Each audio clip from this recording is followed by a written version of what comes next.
साथियों,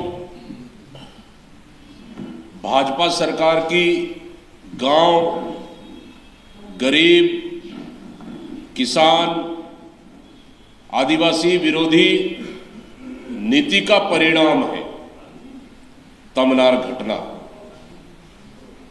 हम लोग कल तमनार गए थे, मैं स्वयं गया था। मेरे साथ जो तमनार की घटना घटी और उस घटना की हम लोगों ने जांच दल बनाए थे, जिसमें प्रमुख रूप से शिव डहरिया जी और पूरी टीम, इंद्र साहब मंडावी जी, जनक ध्रुव जी, दोनों विधायक और विधायक उत्तरी जांगड़े जी, दोनों शहर और जिला कांग्रेस रायगढ़ के अध्यक्ष भी साथ में थे। आदरणीय साथियों, मैं कुछ तमनार घटना की मैं डिटेल में कुछ रखना चाहता हूं आप लोग के बीच में।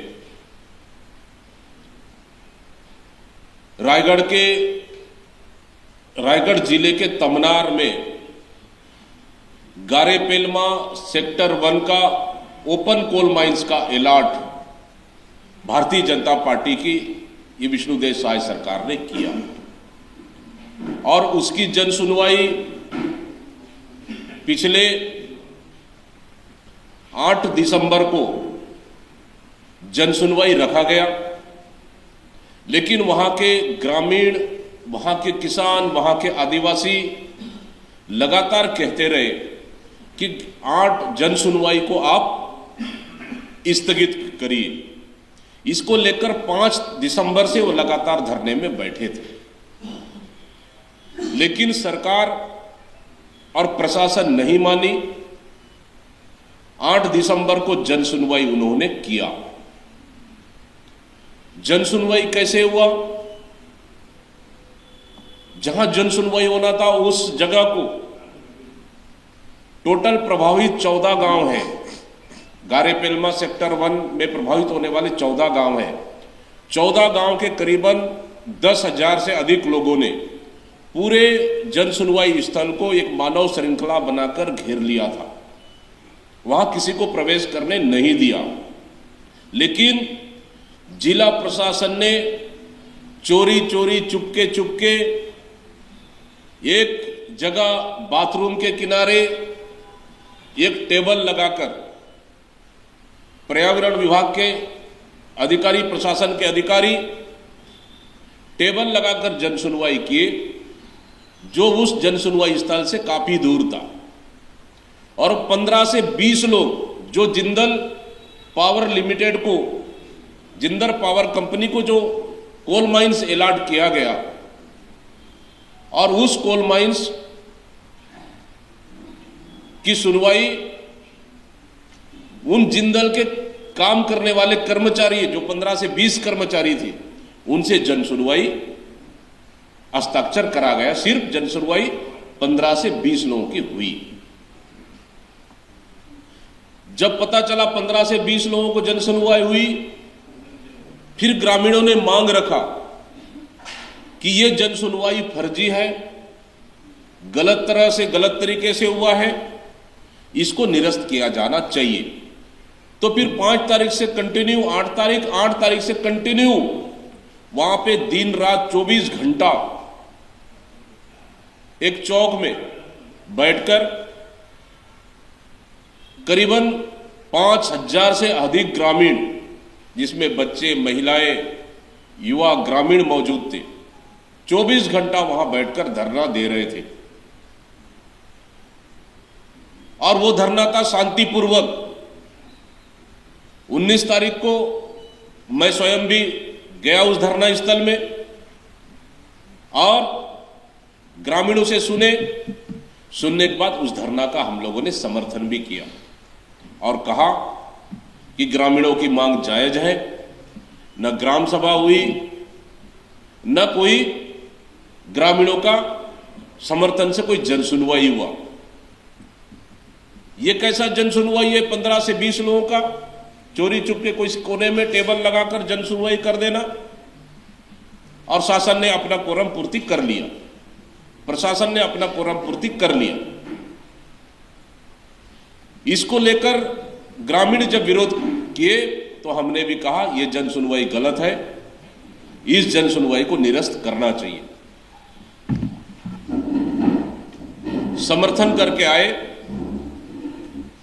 और साथ ही कहा कि शासन प्रशासन बंदूक की नोक पर वहां के आदिवासी और ग्रामीणों को डराकर इस तरह की फर्जी जन सुनवाई कर रही है। उसके बावजूद भी लगातार वहां आंदोलन चलता रहा। न उस आंदोलन में न जिला प्रशासन का कोई बड़ा अधिकारी, न कलेक्टर उस जगह पे गए धरना प्रदर्शन स्थल, न कोई एसपी गया वहां का, न एसपी या कलेक्टर जो धरना प्रदर्शन करने वाले ग्रामीण आदिवासियों से न चर्चा करने का कोई चर्चा तक उन्होंने नहीं किए। जबकि जिम्मेदारी बनती है, अगर कहीं धरना प्रदर्शन चल रहा है उस धरना प्रदर्शनकारियों से जिला प्रशासन को बात करना चाहिए।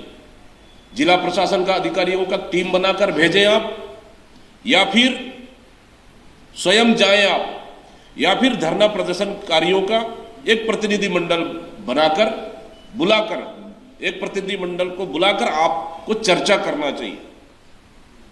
5 तारीख से धरना चल रहा है, जिला प्रशासन कलेक्टर एक दिन भी उनसे बात नहीं किया, एसपी उनसे एक दिन भी बात नहीं किया, न कोई अधिकारी बात नहीं किए।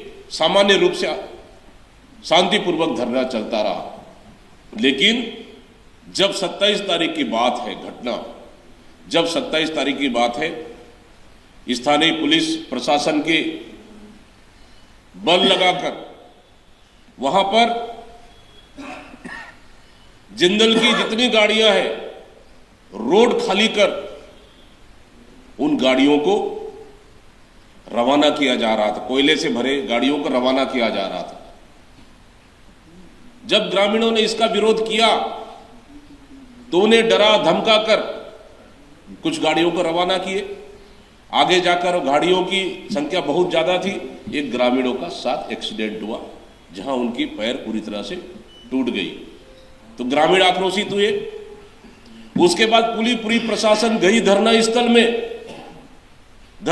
में गई, चाहे बच्चे हो, बूढ़े हो, युवा हो, महिला हो, नौजवान हो, सबको उठाकर घसीटते हुए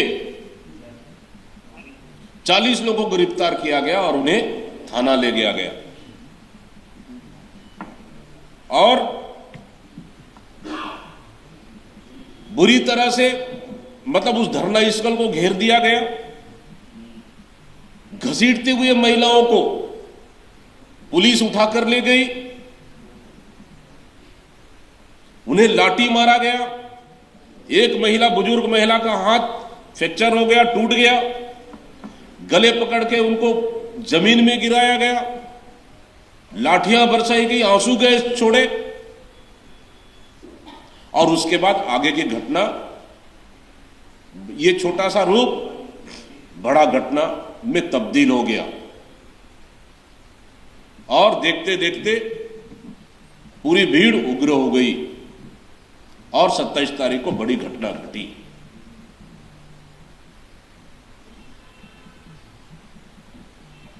लेकिन हमारा कहना है कि जिला प्रशासन ने उनसे बात तक नहीं किया आंदोलन समाप्त करने के लिए।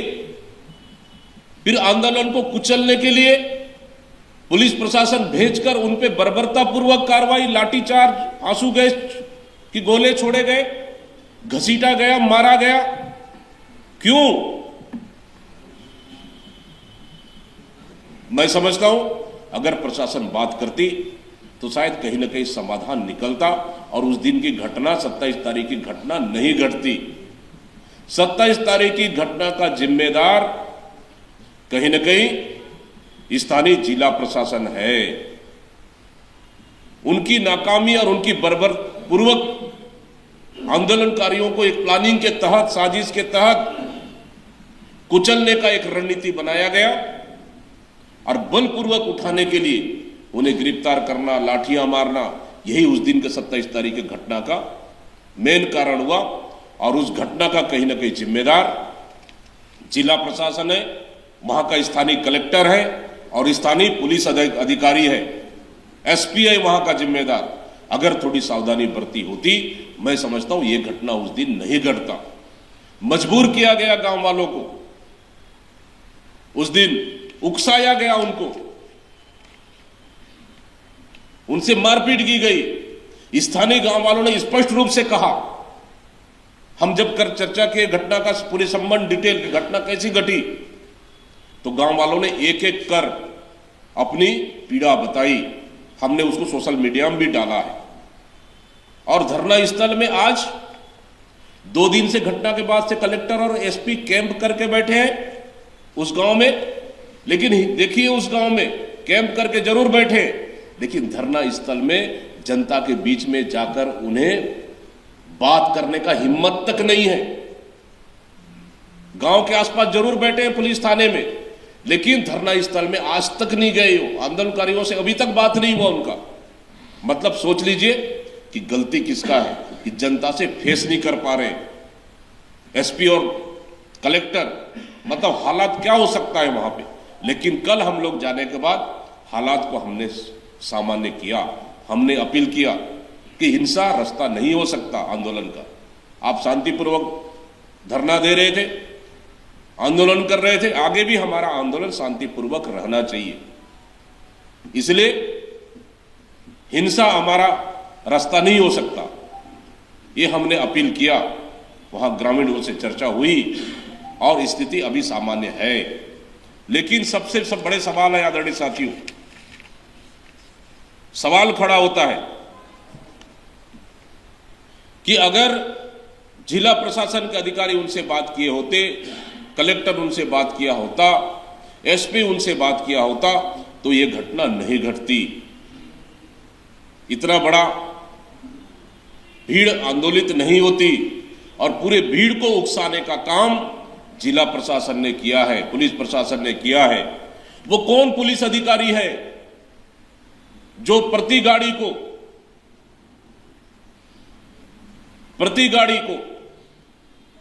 उस आंदोलनकारियों के बीच से रवाना करने के लिए कमीशन बांध दिया था? प्रति गाड़ी के पीछे हमको इतना चाहिए।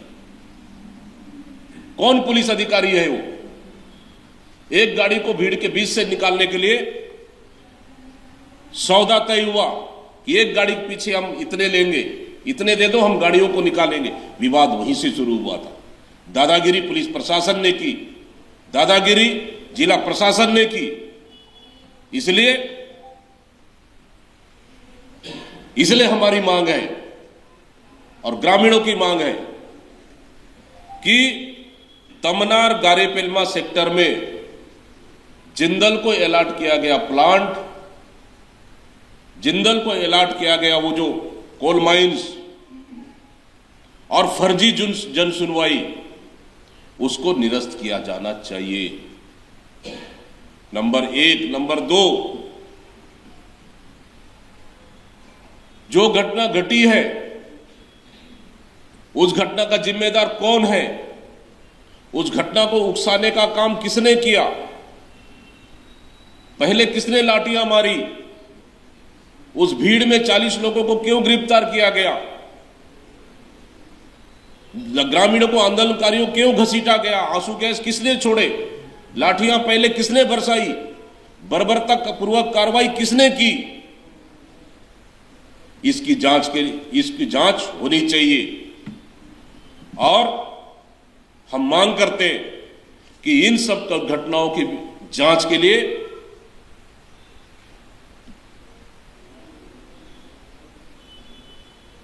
हाई कोर्ट के किसी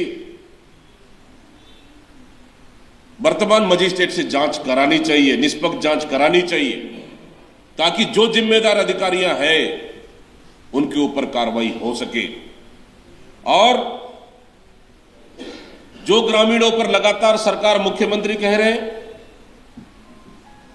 कि जो दोषी है उन पर कार्रवाई होगी, तो दोषी कौन है? सरकार स्पष्ट करे कि पुलिस के अधिकारी, जिला प्रशासन के अधिकारी है या ग्रामीण है। किसने उकसाने का काम किया? धरना स्थल में जाकर आंदोलन को कुचलने का काम किसने किया? सरकार को बताना चाहिए। इसलिए जिस तरह से सरकार डराने का काम कर रही है, वो डराना बंद करे, बल्कि ये उकसाने का काम और आंदोलन को कुचलने का काम वहां के जिला प्रशासन के कलेक्टर और एसपी ने किया है। ये दोनों को ऊपर कार्रवाई होनी चाहिए। और साथ ही सरकार को अपनी जिम्मेदारी, अपनी नैतिक जिम्मेदारी से नहीं बच सकती, क्योंकि ये सरकार कहीं ना कहीं वहां के कोल माइंस को छीनने के लिए सिर्फ उद्योगपतियों के इशारे पे काम कर रही है। वहां के जिला प्रशासन उद्योगपतियों के इशारे पे काम कर रहा है। इसे धड़ल्ले से वहां के कोल माइंस को बेचा जा रहा है, जन सुनवाई की जा रही है। अगर थोड़ी बहुत भी नैतिकता है तो मुख्यमंत्री को उन आदिवासियों से, उन ग्रामीणों से माफी मांगनी चाहिए। अगर थोड़ी बहुत भी नैतिकता है, मुख्यमंत्री को इस्तीफा दे देना चाहिए। वो इसलिए क्योंकि उद्योगपतियों के इशारे पे जिला प्रशासन और मुख्यमंत्री काम कर रहे हैं, ये सरकार काम कर रही है और उन निर्दोष ग्रामीणों पर लाठी के दम पर, बंदूक के दम पर बर्बरता पूर्वक कार्रवाई कर रही है और उसे आरोपी बनाकर जेल भेजने का धमकी दे रही है। और साथ ही उन ग्रामीणों के ऊपर जिस तरह से एफआईआर और कार्रवाई करने की धमकी दी जा रही है, अगर उनके ऊपर एफआईआर हुआ है या कार्रवाई करने की मंशा बनाई है तो सरकार को अपनी मंशा वापस लेना चाहिए और एफआईआर को वापस लेनी चाहिए, क्योंकि उस घटना का जिम्मेदार वहां के स्थानीय जिला प्रशासन, कलेक्टर और एसपी है, ना कि ग्रामीण है। इसलिए निर्दोषों के ऊपर कार्रवाई नहीं होनी चाहिए। इसका पुरजोर कांग्रेस पार्टी विरोध करती है और साथ ही उन निर्दोष आदिवासियों और वहां के ग्रामीणों पर अगर एफआईआर होगा, निश्चित रूप से कांग्रेस पार्टी इसका विरोध करेगी। छत्तीसगढ़ के बस्तर संभाग का लोकप्रिय चैनल बस्तर न्यूज नंबर 1 को सब्सक्राइब, लाइव और शेयर कीजिए।